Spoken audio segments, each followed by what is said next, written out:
l'invité de la matinale. KTO Radio. On commémorait hier 24 février le 3e anniversaire de l'invasion russe en Ukraine après celle en Crimée en 2014. Les discussions internationales évoquant la paix en Ukraine se multiplient à la faveur d'un rapprochement entre le président Trump et Vladimir Poutine. Alors quelles conséquences cela peut-il avoir ? Qu'en disent les églises gréco-catholiques et orthodoxes d'Ukraine ? Antoine Arjakovski, bonjour. Bonjour. Merci beaucoup d'être avec nous. Vous êtes historien, co-directeur du pôle politique et religion au Collège des Bernardins et directeur émérite de l'Institut d'études œcuméniques à Lviv. Alors, première question, on parle de paix en Ukraine ces derniers jours, mais le conflit, lui, continue et semble même s'enliser. Quel est l'état de la situation sur le front Est ? Oui, alors d'abord, effectivement, il faut dire qu'on n'en est pas du tout à la paix et on n'en est même pas à un cessez-le-feu. Là, il y a une offensive de la propagande russe qui passe par-dessus la tête des Européens et des Ukrainiens et qui bénéficie du fait que Donald Trump soit, comme on l'a dit récemment, un agent d'influence de la Russie depuis des années pour essayer de laisser imaginer qu'un cessez-le-feu soit possible alors qu'on en est loin. Donc ça, c'est quand même le premier point à rappeler parce que si on dit que cette guerre, elle n'a commencé que en février 2022, pardon, on comprend pas que en réalité, elle a effectivement commencé en 2014 avec l'annexion de la Crimée et la déstabilisation du Donbass. Donc ça veut dire, pour nous, il y a eu une extension à toute l'Ukraine de la guerre en 2022.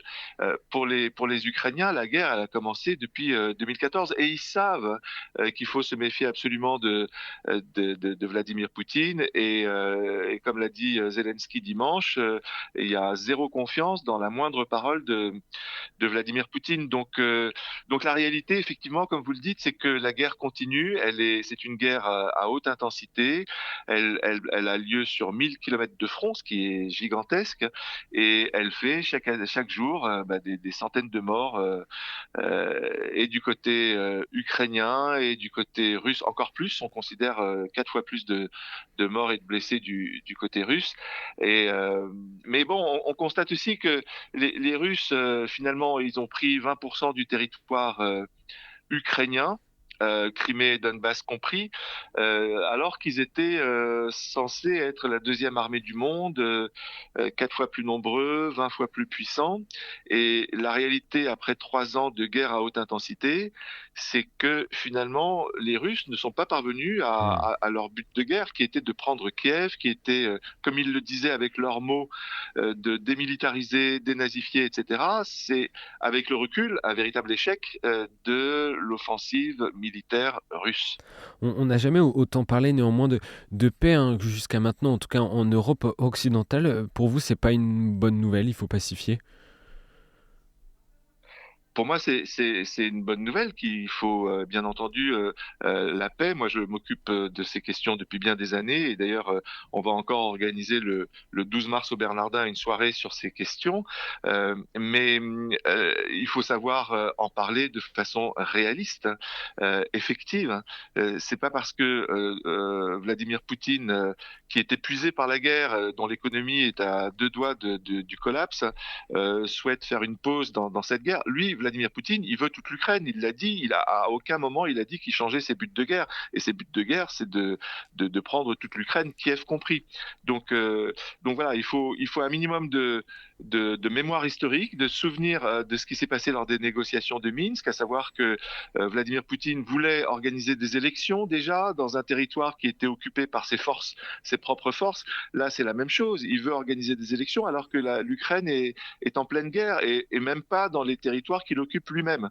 Et donc, c'est la raison pour laquelle Zelensky a répliqué dimanche dernier lors d'une conférence de presse que lui, il est parfaitement légitime puisqu'il a été élu à plus de 74% des votes en 2019 et qu'il est tout à fait légitime de ne pas faire d'élection en temps de guerre. C'est la constitution ukrainienne qui le dit. Et il faut, au contraire, se battre et exiger. La façon la plus simple pour mettre fin à cette guerre, c'est que les Russes prennent leurs clics et leurs claques, comme on dit, c'est-à-dire retirent leurs troupes, leurs tanks, et là, la guerre s'arrête immédiatement. Et c'est ça, je pense, que la diplomatie française doit dire auprès des Américains. C'est pas parce que Donald Trump rencontre Vladimir Poutine que ça va mettre fin à la guerre. C'est pas vrai. D'ailleurs, Emmanuel Macron, le président français, était à Washington hier. Le Premier ministre britannique est attendu à la Maison-Blanche cette semaine. Quel poids peuvent avoir les Européens et dans quel but ? Les Européens, leur poids, c'est de ramener les Américains et tout le monde, mais à commencer par les Américains, à la réalité.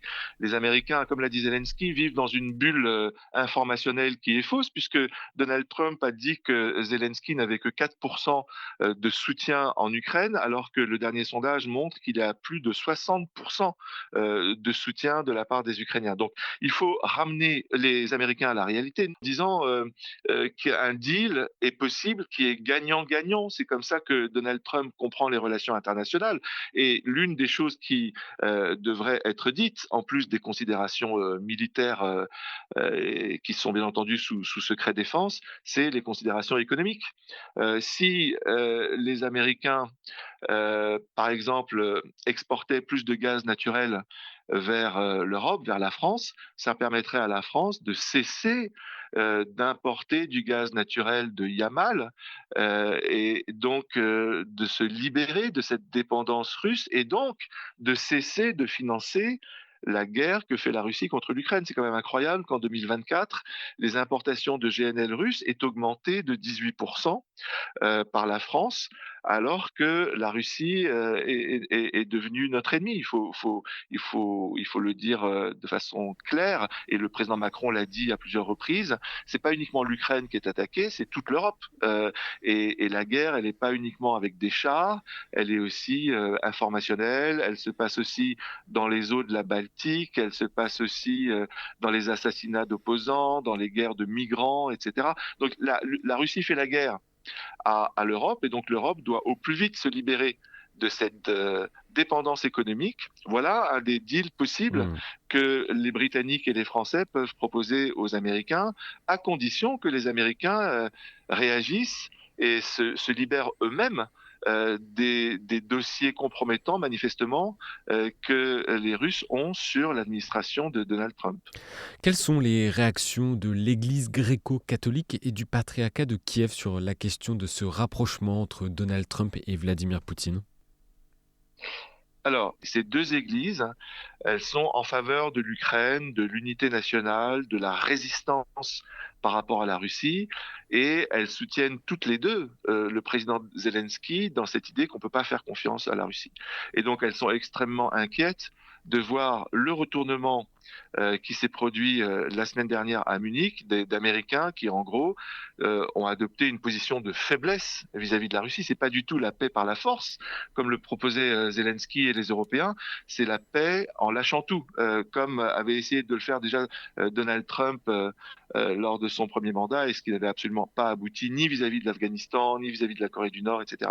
Donc ça, les églises sont d'accord, et je dirais l'ensemble des églises et des religions en Ukraine sont d'accord pour soutenir la position nationale de l'État ukrainien, de Zelensky. Il y a une grande cohésion de la population. La seule église qui est ambiguë, c'est l'église orthodoxe ukrainienne qui relève du patriarcat de Moscou, mais qui, dit-on, d'après les sondages, ne représente que 3 à 4 millions de fidèles et des fidèles assez âgés et pas très influents.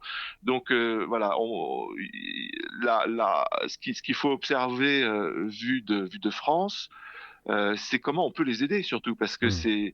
c'est des églises qui font un travail remarquable en termes de solidarité, mais qui voilà ont besoin de soutien. Et on a invité en France le chef de l'église gréco-catholique ukrainienne qui s'appelle Monseigneur Sviatoslav Shevchuk en octobre-novembre dernier, et c'est très bien, ça l'a boosté.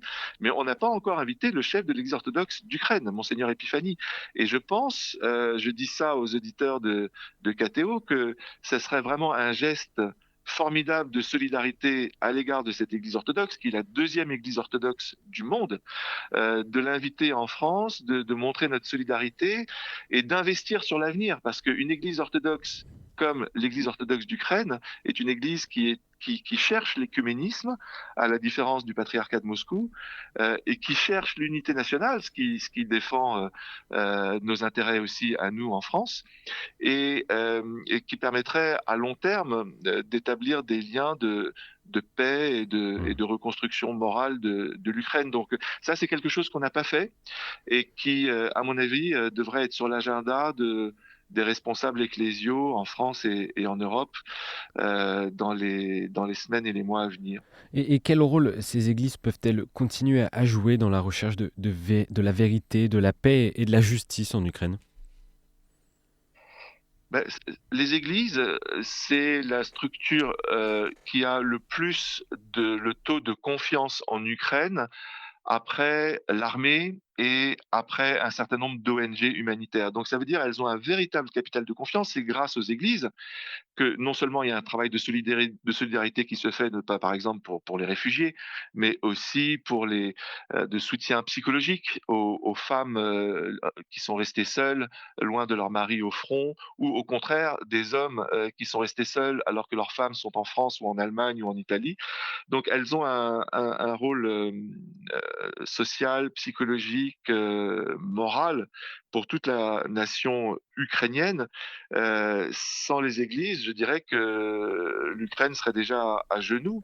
Et donc c'est l'intérêt des églises en Europe de les soutenir. C'est la raison pour laquelle le pape François a finalement fait des quêtes de soutien pour la Caritas ukrainienne, pour soutenir l'effort de résistance ukrainien.